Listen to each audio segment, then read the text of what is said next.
Vietnam. Vietnam. You've seen the name of this country before, whether you recognize it or not. Take a look. Some of your clothes were probably made there. Or maybe you've heard your parents or grandparents talk about it. Maybe your parents bored you to death watching a documentary about a war in Vietnam made by this guy, Ken Burns. He's pretty much the godfather of old-timey war documentaries. But why is this sixth grader, me, from Upton Middle School in St. Joseph, Michigan, bringing up this beautiful little Asian country in the South Pacific, a country that is 8,439 miles away from here? Two reasons. This guy, this Marine, my grandpa, and the war in which he fought during the year 1967. The Vietnam War. The Vietnam War was caused by the United States' desire to stop the spread of communism in Southeast Asia during the Cold War, and also defend the people of the democratic South Vietnam. However, the conflict in Vietnam had many negative political, social, and economic consequences for our country that we still feel today. But let's not get ahead of ourselves. For me, the story starts with my grandpa. Back in 1965, at the age of 18, my grandpa had just graduated high school and managed to scrape together just enough money to buy his sweet red MG convertible.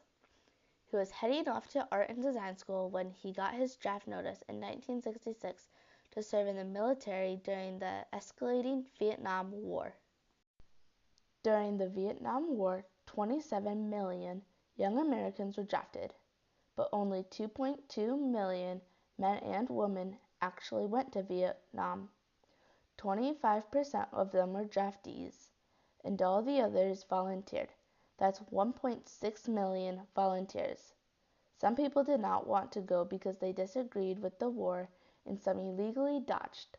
Others saw it as their duty to serve for their country without question.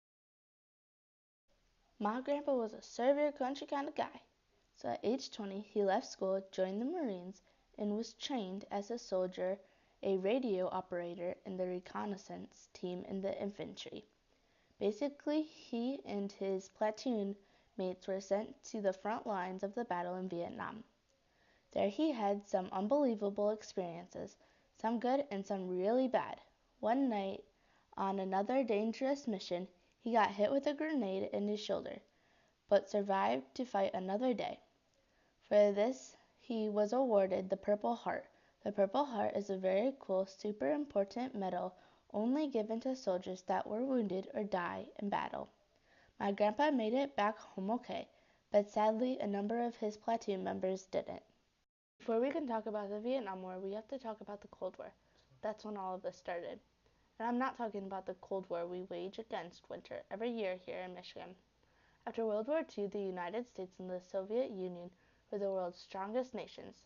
They were called superpowers. They had different ideas about economics and the government. They fought a war of ideas, and sometimes bullets called the Cold War. The Cold War was a scary time, and every president in office after World War II had to deal with the threat of communism and the real possibility of nuclear war. Enter the domino theory. The domino theory basically said that once one country fell to communism, its neighbors would soon follow, and eventually communism would reach America. Not everybody agreed with this theory, but President Truman, Eisenhower, Kennedy, Johnson, and Nixon all believed in it. U.S. involvement in Vietnam dated back to the Truman administration when economic and military aid was given to try to stop communists take over French Indochina, including Vietnam.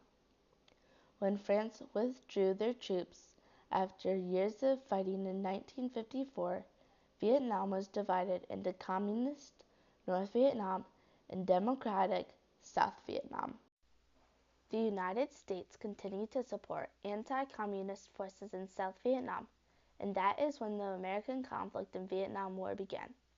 First with the money, then with the advisors, and finally with full war. In August of 1964, following an attack on U.S. warships patrolling the Gulf of Tonkin, a resolution pledging complete support for American action in Vietnam was passed. By 1965, our military started getting more and more involved in Vietnam. Troops levels and casualties continued to rise while public support fell. At the end of his term, 1968, Lyndon Johnson did not try to run for president again because of the significant problems in America over a very unpopular and costly war. People started to not trust the government and thought that they were lying about the war. Between the Watergate scandal that led to the end of Richard Nixon's presidency and the Vietnam War, the American people's distrust for their leaders had never been higher. Another way the war still affects our politics today is what came to be known as the Vietnam Syndrome.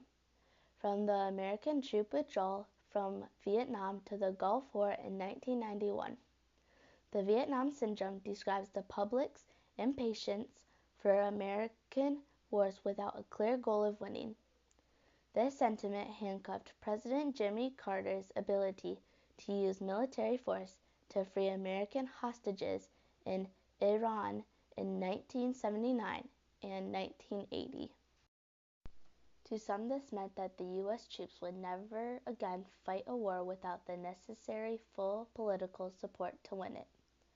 To others, it meant that popular opinion would now limit the use of our military power to help around the globe. The public would not support a troop commitment to another war against communists, even closer to home, in the years to come. Socially, the war drove a wedge through the middle of the country, pitting the so-called traditional versus non-traditional, which in today's terms breaks down to conservatives versus progressives, or basically Republicans and Democrats. People who support the war saw themselves as real Americans, and protesters as un-American. This would be the first war in which Americans were really able to see harsh and often disturbing images of battle regularly in the newspaper or on the nightly news. During the Vietnam War, reporters were right alongside the troops and dealt with less military censorship. Which sounds like a good thing, right? After all, wasn't freedom one of the things we were fighting for to begin with? Like freedom of the press? Well, some felt the media coverage made the war unpopular and fueled the anti-war movement that divided the country.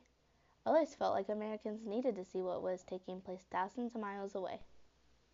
Many protests were peaceful, but some became violent, like the tragedy that occurred at Kent State University in 1970.